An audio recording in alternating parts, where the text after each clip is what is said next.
Can you imagine a Christmas parade so simple, so utterly basic that it became a local legend?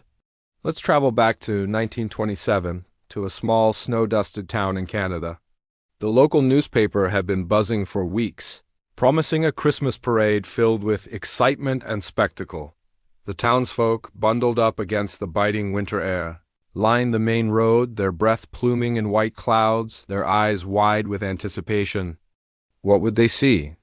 Grand floats decorated with glittering tinsel, a marching band playing festive carols, maybe even a real, live reindeer? The air crackled with the kind of hopeful energy that only a small town gearing up for Christmas can generate. The moment finally arrived. A hush fell over the crowd as the parade began, and what came down the road was, well, it was people. Just people.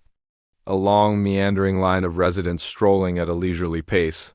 They weren't in elaborate costumes. They weren't riding on anything, they were just walking. A few of them held up hand-painted banners, but the colors were so mild, so pastel, they almost blended into the wintry landscape. There was no music, not a single note from a trumpet or a drum. The only sound was the crunch of boots on snow and the gentle murmur of the crowd. The promised excitement and spectacle had translated into a very polite, very quiet walk down the street. It was less of a parade and more of a communal stroll with signs. A few kids squinted, trying to see if maybe one of the walkers was secretly Santa Claus in disguise. Nope, just Mr. Henderson from the hardware store and Mrs. Gable from the bakery. Spectators, a little bewildered but too polite to show it, clapped. Not with wild enthusiasm, but with a gentle, rhythmic patter, the kind you give at a school play when a child remembers their one line. It was a parade defined by what it lacked. No floats, no music, no reindeer, not even a single jingle bell.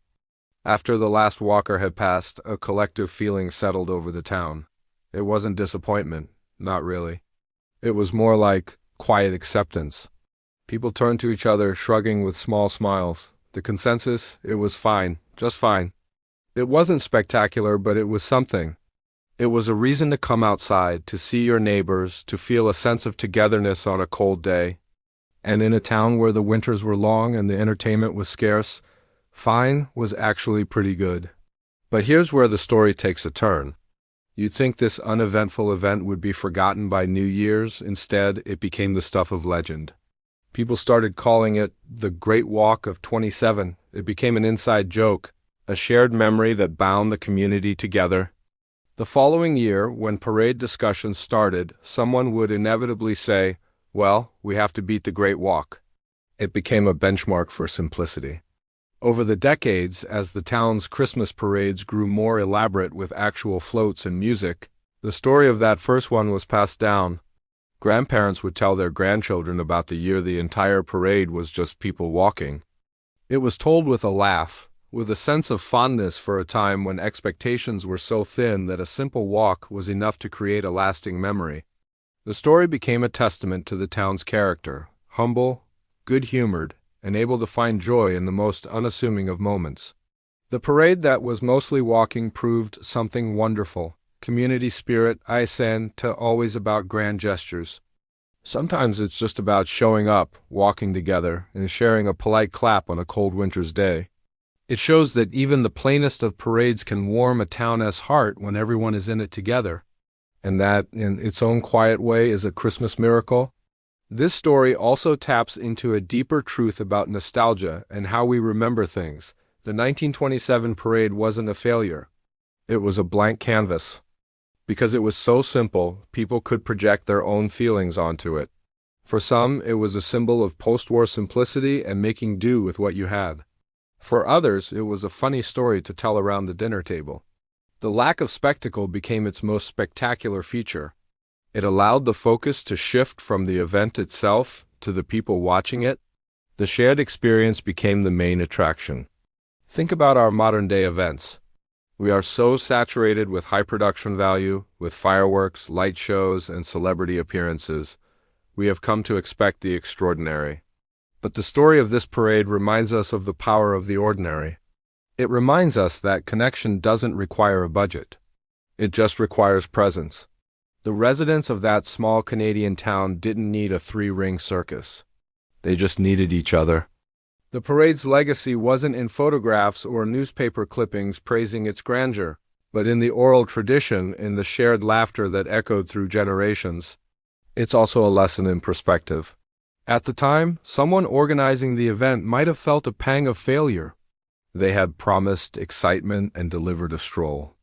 But time has a funny way of reframing our experiences. What feels like a letdown in the moment can become a cherished memory.